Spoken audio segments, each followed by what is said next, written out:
Découvrez un résumé de l'actualité macroéconomique de la semaine et les principaux éléments à suivre sur les marchés au cours des prochains jours avec Alexandre Baradez, chef analyste chez IG. La semaine qui vient de s'achever a été marquée par les publications d'inflation aux États-Unis. Des publications toujours très attendues parce qu'elles conditionnent le durcissement de la politique monétaire de la Banque centrale américaine et donc le fonctionnement de l'économie américaine, le fonctionnement du marché immobilier, la trajectoire des marchés financiers, la trajectoire des marchés obligataires. Donc beaucoup d'implications par rapport à ces chiffres d'inflation qui ont réservé de mauvaises surprises parce qu'on a assisté notamment à un rebond de l'inflation core, c'est-à-dire l'inflation hors alimentation et hors énergie, un rebond plus important que prévu. Et même si l'inflation globale en est désormais à son deuxième mois de ralentissement, alors c'est un ralentissement qui est très modéré, on est toujours au-delà de 8% pour l'instant de progression des prix en rythme annuel, mais on a quand même un ralentissement sur 2 mois consécutifs. Mais malheureusement, l'inflation core, eh bien, elle envoie un message de rebond plus important que prévu. Et notamment, le gros problème pour la Banque centrale américaine, c'est que ça touche les services, qui est des grosse partie des plus grosses composantes de l'activité économique américaine. Et donc, ce qui signifie que c'est moins l'énergie aujourd'hui, moins l'énergie qui pose problème, ou l'alimentation, mais une partie de l'économie où là, c'est bien le rôle finalement de la Banque centrale américaine que d'éviter la surchauffe. Et on ne peut pas donc, du coup, prendre, entre guillemets, l'excuse de l'énergie chère ou autre. Là, c'est vraiment une inflation qui est globale, qui touche tous les secteurs, et notamment, et de plein fouet, les secteurs des services, avec des salaires qui progressent encore très fortement. Et donc là, c'est bien évidemment le rôle de la Banque centrale, de la Réserve fédérale, pardon, de la Fed, de s'assurer qu'il n'y ait pas de spirale prix-salaire qui se mettent en place, et donc de s'assurer que le niveau des taux auquel qu'elle met en place suffit à ramener l'inflation vers l'objectif des 2%. Donc, ce rebond de l'inflation core aux États-Unis, un peu plus de 6%, eh bien, ça a lifté les taux courts américains, notamment le taux 2 ans, par exemple, qui est un taux relativement court. On évolue au moment où on se parle à 6,80, pardon, pas à 6, à 3,91%. C'est-à-dire qu'on flirte avec les 4% sur le taux 2 ans américain. Et donc, on a toujours une courbe de taux aux États-Unis qui est très inversée. Ça veut dire quoi? Ça veut dire que les taux plutôt courts, les taux 1 an, 2 ans, eh bien, évoluent au-dessus, voire largement au-dessus des taux plus longs, comme par exemple les taux 7 ans ou 10 ans, par exemple. Et ça, c'est une vraie anomalie qui traduit la crainte des investisseurs et du marché obligataire, eh bien, la crainte de ces politiques très restrictives, de taux qui se redressent, de réduction du bilan de la Banque centrale américaine. Et donc, on a des taux courts qui sont plus élevés que les taux longs. Et donc, c'est ce qu'on appelle une inversion de la courbe de taux. On a aujourd'hui 0,4% d'écart, donc 40 points de base entre le 2 ans et le 10 ans. Et donc, le 2 ans est 0,4% au-dessus du 10 ans, ce qui est une anomalie.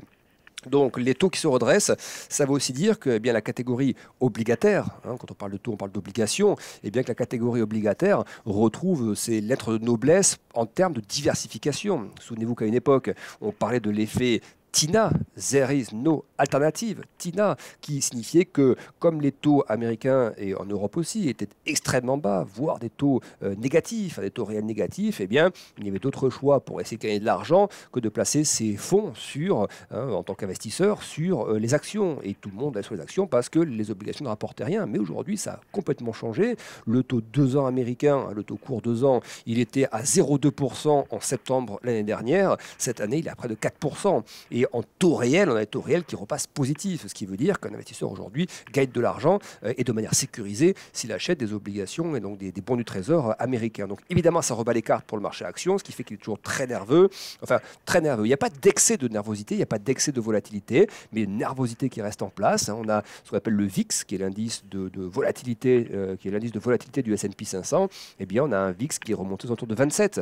Donc on rappelle, le VIX, quand tout va bien sur les marchés, dans l'économie, on a une volatilité qui est très faible, qui est aux alentours de 10-15. Entre 20 et 30, c'est qu'il y a une nervosité quand même sous-jacente, c'est-à-dire que les investisseurs se couvrent, achètent des contrats de couverture contre les risques économiques, donc les risques de baisse. Et puis quand on commence à monter au-delà de 30, 40, plutôt au-dessus de 40 quand même, là on commence à arriver dans des schémas de panique. Donc c'est pas de la panique, mais c'est pas non plus du calme absolu. Donc voilà, il y a un stress qui continue de parcourir les marchés. On est retombé ces derniers jours sur des plus bas de 2 mois pour les plus gros indices américains, le S&P, le Nasdaq et le Dow Jones, plus bas de 2 mois. Et donc, ça, finalement, ces chiffres d'inflation qu'on a eu cette semaine, il a fait écho au discours de Jackson Hole, de Jérôme Powell, qui avait déjà commencé à faire baisser les marchés fortement à la fin du mois d'août. Eh bien, ça a remis une couche supplémentaire sur les craintes de durcissement de politique monétaire de la Fed. Et d'ailleurs, on a vu que les probabilités pour la réunion de la semaine prochaine, vous savez que mercredi prochain se réunit, donc ce sera une réunion sur 2 jours, mardi et mercredi, mais que la décision finale de la Fed sera annoncée mercredi soir prochain, et bien désormais les probabilités pour les observateurs, c'est que la Fed aura le choix entre 75 points de base de hausse de taux ou 100 points de base, c'est-à-dire 0,75 ou 1% d'un coup de hausse de taux. Encore une fois, il faut bien se rendre compte que les hausses de taux ou les baisses de taux en temps normal, j'ai envie de dire, c'est de l'ordre de 0,25%. Donc, imaginez quand on parle, c'est devenu, je ne dis pas la norme parce que ça ne restera pas la norme, mais là on parle d'hausses de taux qui sont absolument significatives. La BCE qui a augmenté ses taux il y a quelques jours de 75 points de base, c'était la première fois depuis l'existence de la Banque Centrale Européenne, donc c'est absolument conséquent. Et la Fed a déjà procéder à une augmentation en juillet de 0,75% et elle risque donc de faire la semaine prochaine encore une hausse du même niveau, voire même une hausse de 1% parce qu'effectivement, il faut s'assurer que l'inflation ne soit pas hors de contrôle. Alors, il y a plusieurs indicateurs, encore une fois, qui laissent penser qu'aux États-Unis, les prix ont commencé à ralentir, mais la Fed, à un moment donné, doit s'assurer qu'il n'y ait pas de désarrimage des anticipations d'inflation et que les acteurs économiques, que ce soit les entreprises ou les ménages, n'aient pas l'impression que les mesures prises soient trop peu suffisantes pour calmer l'inflation. Et les banques centrales le disent et le répètent, il faut taper fort à court terme, vite et fort, pour éviter que le coût pour l'économie soit trop persistant trop longtemps en fait. Et le coût à payer est moins fort si on tape vite et fort que si on étale les demi-mesures et que l'inflation continue de faire son œuvre. C'est-à-dire une œuvre relativement négative quand elle est trop importante sur le fonctionnement de l'économie. Donc là, très clairement, il y a peu de chances d'avoir une banque centrale américaine qui fasse dans la demi-mesure mercredi.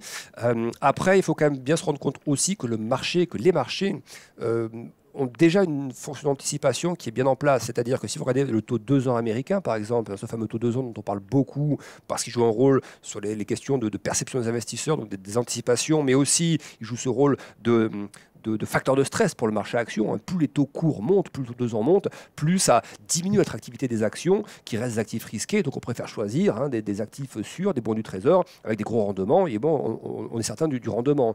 Donc c'est le taux de 2 ans qui flirte avec les 4%. Il est donc au-dessus d'où seraient les taux la semaine prochaine si la Fed procédait à une hausse de taux de 1%. On aurait à ce moment-là la fourchette de taux la semaine prochaine, si la Fed procédait à cette hausse de 1%, on aurait une fourchette de taux qui serait entre 3,25 et 3,50, malgré la hausse de taux de 1%. Et donc, ça resterait en dessous du niveau du taux de 2 ans. Ce qui signifie quand même que les marchés, à la fois obligataires et actions, ces deux marchés sont quand même dans une fonction d'intégration de ce risque de redressement de taux qui est bien avancé. Les marchés ne découvriront pas une forte hausse de taux de la Fed la semaine prochaine, sauf si elle est encore plus importante. Mais disons que ça fait aussi quand même partie des choses maintenant que le marché intègre. Et c'est ce que démontre le marché obligataire notamment. Et les marchés monétaires aussi. Donc, il y a quand même une partie de cela qui commence à apparaître dans les prix, et c'est ça qui fait aussi que le marché action a beaucoup ajusté à la baisse ces derniers jours, parce qu'il réajuste finalement par rapport à ce que fait le marché obligataire et par rapport aux anticipations de hausse de taux. Donc ça, c'était le gros rendez-vous de cette semaine. Donc je vous le disais, ça a été marqué aussi donc, par le redressement des rendements réels, c'est-à-dire les taux obligataires indexés sur l'inflation. Vous avez désormais des rendements obligataires qui sont en territoire positif pour le 10 ans, par exemple, américain réel, il est à 1%. Ça paraît pas beaucoup comme ça, mais c'est un niveau qui est élevé en fait pour une obligation indexée sur l'inflation. C'est un niveau de rendement qui est élevé, donc qui apporte une sécurité de rendement et donc il suffit à faire réfléchir les investisseurs sur leur façon d'allouer les capitaux. Et donc la classe action n'est plus la seule classe, contrairement à ce qui s'est passé post-Covid, où les taux étaient mis à zéro, etc., où là, il n'y a plus trop le choix. Et bien là, désormais, les investisseurs ont le choix entre plusieurs possibilités.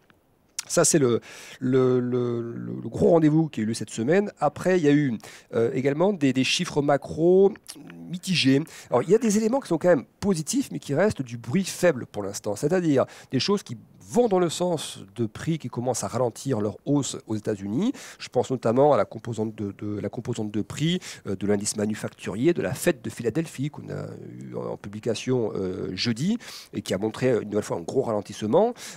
C'est des choses qu'on a déjà vues aussi dans les indices ISM, manufacturier ou services, dans les PMI. Donc toutes les composantes de prix nous montrent le même signal depuis, en tout cas des signaux plus ou moins dynamiques de ralentissement de la hausse des prix. Donc ça veut dire qu'il y a quand même une dynamique qui commence à se mettre en place sur le ralentissement des prix aux États-Unis, le ralentissement de la hausse des prix, mais pour le marché action, pour l'instant, c'est encore un bruit qui est trop faible parce que ce qui compte, c'est aussi quand même d'avoir la partie inflation, le chiffre réalisé d'inflation. Et le chiffre réalisé, c'est un chiffre qui est toujours donc qui arrive a posteriori. Là, les indicateurs dont on parle, c'est des indices avancés, ce sont des composantes de prix, mais ce que le marché attend quand même beaucoup, c'est de voir le CPI, donc l'inflation américaine globale, et la prochaine publication n'interviendra du coup qu'à la mi-octobre. Donc ça laisse aussi une période pour le marché, à nouveau de brouillard, d'incertitude, parce que une fois que la publication d'inflation est là, il faut attendre ensuite un mois pour en avoir une autre. Donc les gros rendez-vous pour le marché, semaine prochaine, mercredi, on en reparlera, donc c'est la réunion de la Fed. Ensuite, il faut attendre deuxième semaine d'octobre pour commencer à voir les résultats des entreprises. Et là, on a eu hier une surprise pas terrible, FedEx qui a publié ses résultats aux États-Unis, des résultats inférieurs aux attentes, et FedEx qui a supprimé carrément ses projections financières annuelles, indiquant que la visibilité n'était pas suffisante.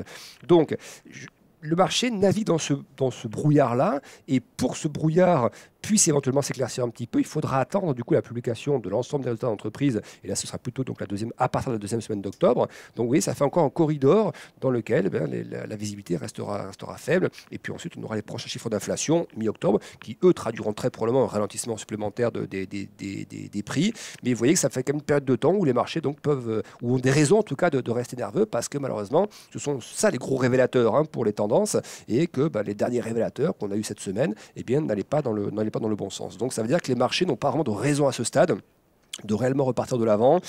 Il faudrait pour cela, encore une fois, des surprises sur les questions des prix, des anticipations d'inflation.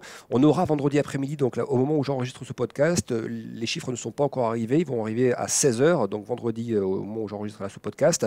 Ce sont les anticipations d'inflation des consommateurs américains.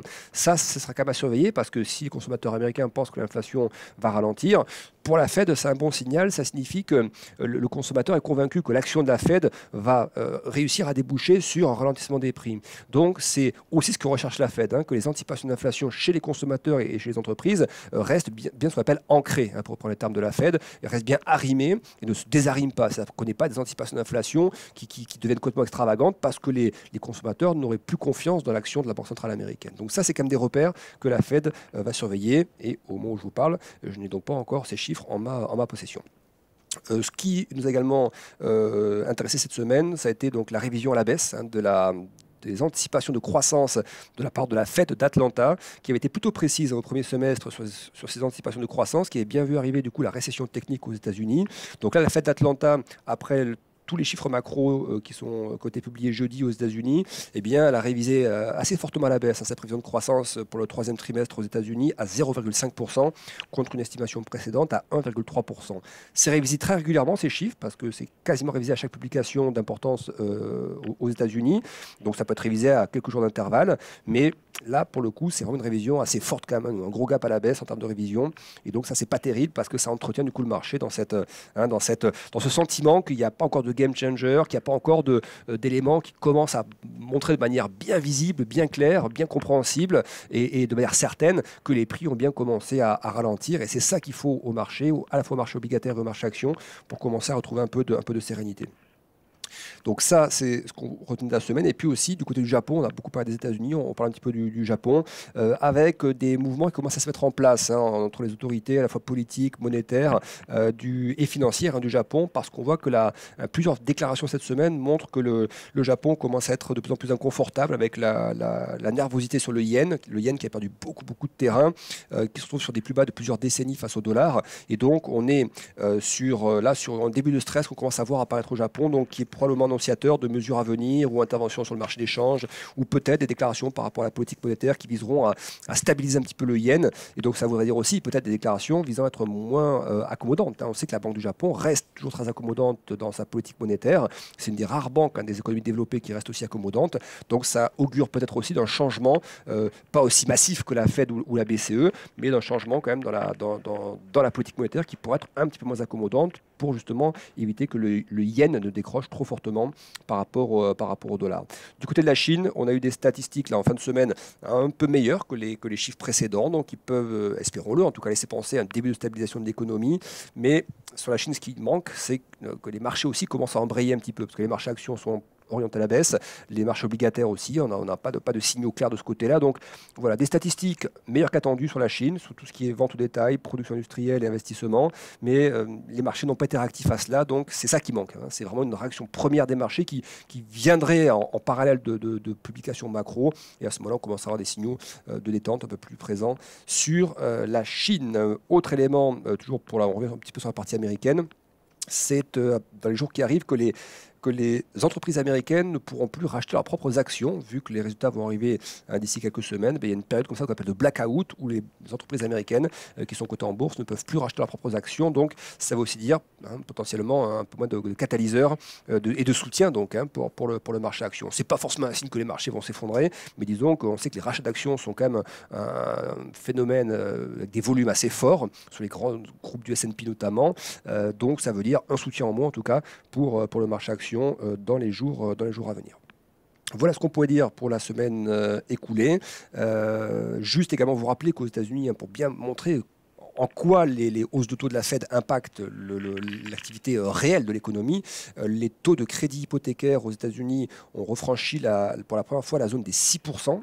6%, c'est des niveaux qu'on n'avait pas vus depuis la crise des subprimes aux États-Unis. Donc, vous voyez, ça montre quand même la puissance de la normalisation opérée par la Banque centrale américaine, et forcément, ça entraîne un ralentissement marqué du marché immobilier américain, ce qui est aussi un des éléments voulus par la Fed pour calmer ces pressions inflationnistes. Pour terminer ce podcast, le programme de la semaine prochaine, donc lundi, une journée très calme, pas de grosses statistiques à surveiller. Ce sera surtout mardi donc, que la macro va être à surveiller, notamment aux États-Unis avec justement les permis de construire et les mises en chantier. On verra ce qu'il en est de ce côté-là, mais probablement encore en ralentissement. Mercredi, réunion de la Fed, la décision, donc probablement une décision musclée de la part de la Banque centrale américaine sur sa politique monétaire, on en a déjà parlé. Jeudi, plusieurs banques centrales qui vont annoncer leur décision de politique monétaire. Ce sera la Banque centrale suisse, la Banque d'Angleterre également et la Banque du Japon. Et puis vendredi, nous aurons plusieurs indicateurs d'activité en zone euro, ce qu'on appelle les PMI, donc ces indices d'activité services et manufacturiers, très attendus donc, dans le contexte européen que l'on connaît par rapport à la géopolitique, aux problèmes liés à l'énergie. Donc PMI en zone euro le matin. L'après-midi, nous aurons le PMI service aux États-Unis, important par rapport à l'activité des services. Et puis le soir, vendredi soir, une petite déclaration de Jérôme Powell, le président de la Fed. Encore merci de nous avoir écoutés. Bon trade et bon week-end avec IG.